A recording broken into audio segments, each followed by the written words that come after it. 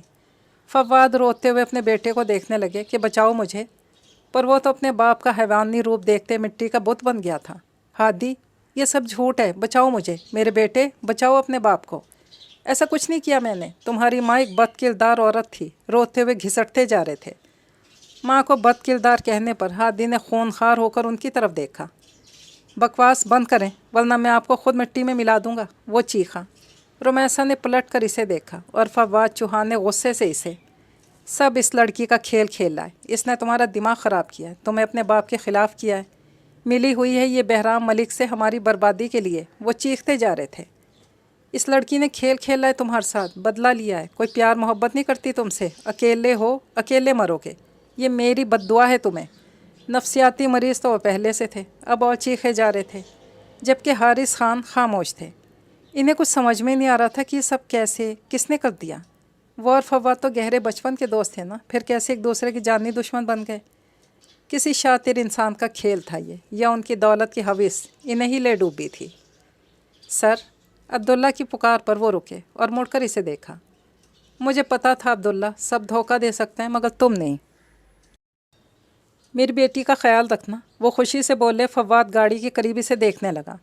عبداللہ نے تمسخر بھری مسکراہٹ کے ساتھ ان کے کالر میں لگے ڈیوائس کو نکالا۔ حارث صاحب ششتر سے سناٹوں کی زد میں آ گئے۔ دوسروں کی بیٹیوں کو نوچ کر اپنی بیٹی کا خیال رکھنے کا کہتے ہو؟ بہرحال بیبی کی فکر تم مت کرو، اس کے پاس اس کا بیری ہے، وہ کہتا ہوا لمبے لمبے ڈگ بھرتا وہاں سے نکلتا چلا گیا۔ چلو غدار، رینجرز کے اہلکار نے انہیں آگے کی طرف دھکیلا۔ ان کی اصلیت سامنے آتے ہی ملک میں جیسے زلزلہ آ گیا تھا۔ عوام بھوک کے شیر کی طرح انہیں نوچنے کی کوشش میں تھی۔ پتہ نہیں کیسے دنیا کو خبر ہو گئی تھی کہ حدید خان کا قتل اس کے سگے بھائی نے کیا تھا۔ ہر چینل پر انہیں رگیدا جا رہا تھا۔ میڈیا ان کی درگت کو بڑھا چڑھا کر اسکرین پر لوگوں کے سامنے پیش کر رہا تھا۔ عوام شدید غم و غصے کا شکار تھی۔ پتھراؤ سے بچا کر انہیں گاڑیوں میں بٹھایا گیا۔ ہانیہ کا کیا ہوگا اب؟ ان کا سفید چہرہ دیکھتے فواد نے کہا لگایا، اس کے پاس اس کا بیری ہے۔ وہ اپنے پاؤں گھورتے ہوئے بولے، اور فواد کا کہا حلق میں ہی دب گیا۔ اس کی آنکھیں پھیل گئی۔ وہ زندہ ہے؟ کون ہے؟ بہزاد حدید خان؟ خوف سے سرسراتی آواز لوگوں کی چیخوں پکار اور بد دعاؤں میں دب گئی۔ شاید بہرام بہزاد ملک، یہ یا باڈی گارڈ؟ سرگوشی نما آواز حارث خان کے حلق سے برآمد ہوئی۔ آپ نہیں جانتے اس انسان کو، یہ وہی ہے ڈیڈ جو رات کو میرے روم میں تھا۔ میں نے آپ سے جھوٹ بولا، وہ میرا وہم تھا۔ اصل میں یہی بہرام ملک آتا تھا اور آتا ہے میرے روم میں۔ اس نے مجھے دھمکا کر سائن لیے، مجھ سے کہا کہ وہ مجھ سے شادی کرے گا۔ ٹرسٹ می ڈیڈ، بہت کمینہ ہے یہ، کوئی گیم کھیل رہا ہے آپ سب کے ساتھ۔ ہانیہ کی چیختی ہوئی گڑ گڑاتی آواز ان کے کانوں میں گونجی۔ سچ میں نہیں جان سکا تمہیں ہنی میری جان۔ اس کی برسوں کی بنائی عزت مٹی میں رل گئی تھی۔ گاڑیوں کے پیچھے لوگ پتھروں جوتوں کی بارش کر رہے تھے۔ برائی کا انجام برا ہوتا ہے، حارث سنبھل جاؤ، کانوں میں کسی کی ملتجی آواز گونجی۔ انہوں نے گاڑی کے شیشے سے باہر جھانکا۔ پلکوں سے آنسو ٹوٹ کر گالوں پر پھسلے۔ وہ فواد سے رشتہ توڑنے آئے تھے، پر ان کی تو قسمت ہی بدل گئی۔ تہس نہس ہو گیا سب کچھ۔ کیا تھی دولت، کیسا نشہ تھا اس کا، سحر تھا، دلدل تھی، سب کچھ ختم ہو گیا۔ صحرا میں پھینک دیا، اپنوں کو چھین لیا، وجود مٹا دیا۔ 15 سال پہلے الفابیٹ کا ڈائمنڈ پینڈنٹ اس کے گلے میں جھولتے 14 سالہ بی، اسے کبھی مت اتارنا ورنہ میں ناراض ہو جاؤں گا، بہزاد نے کہا تو ہانیہ نے سر ہلایا اور اپنی چھوٹی چھوٹی انگلیاں پینڈنٹ پر پھیریں۔ الفابیٹ کو دیکھتے ایچ، پھر تم بھی مت اتارنا ورنہ میں وہیں اپنا کوئی دوسرا دوست بنا لوں گی، ہانیہ نے اس کے گلے میں کہا۔ باہیں ڈال کر کہا، اوکے ڈن، چلو ساتھ پرومس کرتے ہیں، ہم دونوں اسے کبھی نہیں اتاریں گے، بہزاد نے کہتے ہوئے اپنا ہاتھ 5 سالہ ہانیہ کے سامنے کیا۔ اس نے مسکراتے ہوئے اپنا چھوٹا سا ہاتھ اس کے ہاتھ میں دیا۔ تم اب کسی کی دوست نہیں بن سکتی، تمہیں پتہ ہے کیوں؟ بہزاد نے مسکراتے اسے دیکھا تو ناسمجھی سے اسے دیکھنے لگی۔ کیوں؟ اس نے اپنی سبز آنکھیں پھیلائیں۔ کیونکہ کچھ دن پہلے جن پیپرز پر ہم سے ڈیڈ، چاچو اور مولوی انکل نے سائن لیے تھے نا، وہ نکاح نامہ تھا۔ اس پر جب ایک لڑکا لڑکی سائن کرتے ہیں تو وہ کسی دوسرے کے نہیں ہوتے نا، نہ ہی نکاح والے دوست کے علاوہ کسی سے دوستی کرتے ہیں، جیسے ماما، پاپا، چاچو، چچی۔ اس طرح ہم بھی اب ساری زندگی ایک دوسرے کے دوست رہیں گے، کسی کے بھی نہیں ہوں گے۔ مطلب کہ اس پہ سائن کرنے سے جیسے روح کا جسم سے رشتہ ہوتا ہے ویسے اب ہمارا ہے۔ بہزاد مسکراتا ہوا اسے سمجھانے لگا۔ پہلے تو ہانیہ آنکھیں پھیلائے حیرت سے سنتی رہی، پھر خوش ہو کر بولی، یہ تو بہت اچھی بات ہے۔ اوہ، پر رینا اور ہادی تو میرے دوست ہیں نا۔ اسے اپنے انگلینڈ کے دوست یاد آئے۔ رینا ٹھیک ہے، ہادی سے کٹی ہو جاؤ، تم صرف اب میری ہو، اور جب میں بڑا ہو جاؤں گا نا تو تمہیں وہاں سے ہمیشہ کے لیے یہاں لے کر آؤں گا۔ بہزاد ہادی نام پر غصے سے کہتا اسے بتانے لگا کہ وہ تو صرف اس کی ہے۔ نہیں، میں اپنے مام ڈیڈ کے ساتھ ہی رہوں گی، منہ بسور کر کہتی اٹھ کر سامنے بیٹھے ایم اے نے حدید خان اور ان کے بھائی حارث کی طرف بھاگی۔ کیا ہوا ہماری گڑیا روتے ہوئے کیوں آ رہی ہے؟ حدید صاحب نے ہانیہ کو روتے ہوئے دیکھا تو حیرت سے سامنے چیئر پر بیٹھے اپنے بیٹے کو دیکھتے پھر ہانیہ سے پوچھا، بڑے ڈیڈ؟ بیری نے کہا کہ وہ بڑا ہو کر مجھے لے آئے گا اپنے مام ڈیڈ سے، آپ اسے کہیں نا، ایسے نہ کرے۔ وہ حدید صاحب کے گلے لگتی روتی ہوئی بولی تو وہاں موجود حارث صاحب اپنی بیٹی کی بات پر ہنس پڑے۔ بیری، تم نے میری بیٹی کو کیوں رلایا؟ حدید صاحب نے مصنوعی غصے سے کہا تو ان سے لپٹی ہانیہ نے ذرا سا سر اٹھا کر سامنے دیکھا جہاں بہزاد اپنی سیاہ آنکھوں کے ساتھ ہنس رہا تھا۔ ڈیڈ، دیکھا آپ نے، بڑے ڈیڈ وہ ہنس رہا ہے، آپ ڈانٹیں اسے۔ حدید صاحب کے گلے میں بازو ڈال کر لاٹ سے بولی، یہاں آؤ تم بہزاد، کیوں رلایا ہماری گڑیا کو؟ انہوں نے اسے پاس آنے کا کہا تو مسکراہٹ روک کر اٹھا۔ غلط تو نہیں کہا میرے بیٹے نے، تم یہاں آؤ بہزاد۔ حارث صاحب نے اسے اپنے پاس بلایا تو مسکرایا، خود کو گھورتی ہانیہ کو زبان دکھا کر حارث صاحب کے ساتھ بیٹھ گیا۔ ڈیڈ آپ؟ اس کی حیرت بھری آواز نکلی۔ آج سے آپ میرے ڈیڈ نہیں، کٹی بس، اب میں بڑے ڈیڈ کی بیٹی ہوں، اور تم بھی سن لو، آج سے تم بڑے ڈیڈ کے بیٹے نہیں ہو، میں ہوں ان کی بیٹی۔ حارث صاحب کو دیکھتی کٹی کروا کر بہزاد سے بولی اور دونوں سے منہ پھیر کر مسکراتے حدید صاحب کے گلے سے لگ گئی۔ لگتا ہے ماحول کافی گھمبیر ہے۔ ہادیہ بیگم کے ساتھ نازیہ بیگم چائے لوازمات کی ٹرے اٹھا کر وہاں لان میں چلی آئیں تو بہزاد کو حارث صاحب کے پاس اور ہانیہ کو حدید صاحب کے گلے لگے روتے دیکھ کر شرارت سے بولیں، جی ہاں، آپ کے لاٹ صاحب نے یہ ماحول اتنا گھمبیر کیا ہے، کیا ضرورت تھی اسے کہنے کی کہ وہ اسے بڑا ہو کر لے آئے گا، میری گڑیا کو رلا دیا۔ حدید صاحب مصنوعی برہمی سے بول رہے تھے اور بہزاد نے اپنی موم کو دیکھ کر کہا لگایا، بڑے ڈیڈ؟ ڈیڈ نے بھی رلایا؟ وہ منہ ان کے کوٹ کے کالر سے صاف کرتی اپنے ڈیڈ کو بتانے لگی، جس پر حارث صاحب بہزاد کا کہا فضا میں ایک ساتھ گونجا اور ہانیہ کے رونے میں اور شدت آ گئی۔ تم دونوں مجھ سے پٹو گے، چپ کرو۔ وہ دونوں کو دیکھ کر بری طرح ڈانٹتے بولے اور اپنی پیاری سی بھتیجے کو بازو میں اٹھا لیا۔ وہ اسے اوپر ہوا میں اچھالتے، بازو میں کیچ کر لیتے، جس پر روتی ہانیہ کی کھلکھلاہٹیں پورے خان مینشن میں گونج رہی تھیں۔ حارث صاحب مسکراتے اپنی بیٹی کو دیکھنے لگے، کیا ضرورت پڑی ہے تمہیں اسے رلانے کی بہزاد؟ نازیہ بیگم نے بیٹے کو جوس کا گلاس پکڑاتے ہوئے کہا تو مسکرا دیا، موم، میں نے تو صرف اتنا کہا تھا کہ جب میں بڑا ہو جاؤں گا تو تمہیں ہمیشہ کے لیے یہیں لے کر آؤں گا۔ اس پر وہ رو پڑی، اور آپ نے ہی تو مجھ سے کہا تھا کہ ان پیپرز پر سائن کرنے کے بعد اسٹرا اب صرف میری رہے گی اور کوئی اسے مجھ سے الگ نہیں کرے گا۔ میں بڑا ہو کر اسے اپنے ساتھ ہمیشہ کے لیے یہیں لے آؤں گا، یاد کریں۔ وہ اپنا ابرو اچکا کر انہیں یاد دلانے لگا تو سب ہنس پڑے۔ بھابھی، اب آپ میرے بیٹے کو تو مت ڈانٹیں، حالانکہ اس نے وہی کیا جو آپ نے اسے بتایا تھا۔ حارث صاحب شرارت سے بولے تو مسکراتی، اسے بتانے کا مطلب یہی نہیں تھا کہ وہ ہماری تتلی کو رلائے۔ حدید خان اور حارث صاحب دونوں بھائی تھے، ان کی کزن نازیہ خان اور ہادیہ خان دونوں بہنیں تھیں۔ ماں باپ کی ڈیتھ کے بعد حدید صاحب نے اپنے چھوٹے بھائی کو سنبھالا اور اسے اعلیٰ تعلیم دلوانے کے لیے انگلینڈ بھیج دیا۔ جب تعلیم مکمل ہونے پر وہ واپس آیا تو حارث صاحب نے یہاں کی زندگی سے انگلینڈ میں زندگی گزارنے کو ترجیح دی۔ حدید صاحب کو دکھ ہوا پر انہوں نے اسے اپنی زندگی اپنی مرضی سے جینے دی اور زیادہ فورس بھی نہیں کیا۔ البتہ حارث جو اپنی بیوی نازیہ کی بہن ہادیہ سے شادی کرنے کا کہا، وہ خاموشی سے مان گئے اور حدید صاحب خوش ہوتے سارے شکوے ہی بھلا گئے۔ حدید صاحب کا ایک بیٹا تھا بہزاد خان اور حارث صاحب کی بیٹی تھی ہانیہ خان۔ دونوں اپنی اپنی زندگی میں بہت خوش تھے۔ حدید صاحب نے اپنے شوق کا پورا کرتے سیاست میں قدم رکھا اور جلد ہی انہیں کامیابی ملی، الیکشن کمیشن جیت کر ایم این اے کے عہدے پر فائز ہوئے۔ حارث صاحب بہت خوش تھے اپنے بھائی کی جیت پر، انہوں نے کہا کہ وہ اپنی بیٹی کو آپ کی بیٹی بنانا چاہتے تھے۔ ان کے لفظوں کے پیچھے چھپے مفہوم کو سمجھتے حدید صاحب نہال ہو گئے، ان کی بھی یہی دلی خواہش تھی۔ انگلینڈ سے اپنی بیوی بیٹی کے ساتھ واپس آئے تو انہوں نے بہزاد اور ہانیہ کا نکاح کر دیا، جس سے ان کا رشتہ اور بھی مضبوط ہو گیا تھا۔ اور بتاؤ، تم نے کچھ سوچا کاروبار کا؟ آپ کو معلوم ہے بھائی، میں پوری کوشش کر رہا ہوں پر کوئی کاروبار جمتا ہی نہیں۔ ہر بار وہ کہہ کر خاموش ہو گئے اور اپنے ہاتھ میں موجود کپ کو دیکھنے لگے۔ تمہیں میں کہہ رہا ہوں چھوڑو یہ سب، واپس آ جاؤ، میں تمہیں یہاں اچھا عہدہ دلواؤں گا۔ اتنے پڑھے لکھے ہو، کیا فائدہ وہاں ڈگریاں حاصل کر کے بیکار کاغذوں کی طرح رکھنے کا؟ یہاں تم جیسے قابل لوگوں کی بہت ضرورت ہے۔ یہی کوشش اگر تم یہاں کرو گے تو انشاءاللہ کامیاب ہو جاؤ گے۔ حدید صاحب اس کے جھکے سر کو دیکھتے نرمی سے سمجھانے لگے اور حارث صاحب خاموش سنتے رہے۔ میں نے بھی کہا ہے انہیں، پر میری سنتے نہیں۔ مجھے بالکل بھی سکون نہیں آتا پرائے ملک میں، پر انہیں پتہ نہیں کیا اچھا لگتا ہے وہاں۔ ہادیہ بیگم نے منہ بناتے ہوئے کہا تو نازیہ بیگم بھی مسکراتی۔ جی بھائی، میں فواد سے بات کرتا ہوں۔ تو حدید صاحب لب بھینچ گئے۔ ہادیہ بیگم نے بھی ناگواری سے سر جھٹکا۔ حارث، تم چھوڑ دو اس انسان کا پیچھا، وہ تمہیں کبھی آگے نہیں بڑھنے دے گا۔ میں نے بھی دنیا دیکھی ہے، انسان کی پہچان رکھتا ہوں میں، اور اس فواد کی تو آنکھیں صاف دکھاتی ہیں کہ وہ ایک اچھا انسان نہیں ہے۔ دیکھا نہیں کیسے 24 گھنٹے شراب کے نشے میں رہتا ہے؟ یہ تو ہم مسلمانوں کے لیے حرام ہے نا، اور وہ 24 گھنٹے حرام پیتا ہے۔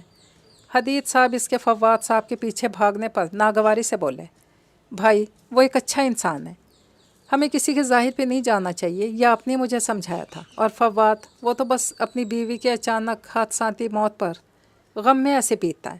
صفائی دینے لگے تو ہادیہ بیگم نے حیرت سے دیکھا۔ بھائی صاحب، اس کی بیوی کو مرے ہوئے بھی 1 سال ہو گیا ہے ابھی۔ جب ہم 2 بھائی بات کر رہے ہیں تمہارا بیچ میں بولنا ضروری ہے؟ حارث صاحب اسے سنجیدہ اسپاٹ لہجے میں ٹوک گئے۔ نازیہ نے حیرت سے انہیں دیکھا۔ وہ کوئی پرائی نہیں حارث، تمہاری بیوی ہے۔ ناگواری سے نازیہ بیگم نے اپنی بہن کے شرمندہ چہرے کو دیکھتے ہوئے کہا تو لب بھینچ گئے۔ ایکسکیوز می، موبائل پر آتی فواد کی کال پر حارث صاحب معذرت کرتے وہاں سے اٹھ گئے۔ یہ نہیں سدھرے گا۔ حدید صاحب اس کی پشت کو دیکھتے افسوس سے سر ہلانے لگے۔ بھائی صاحب، آپ اس سے بات کریں، مجھے وہ شخص ذرا بھی نہیں پسند۔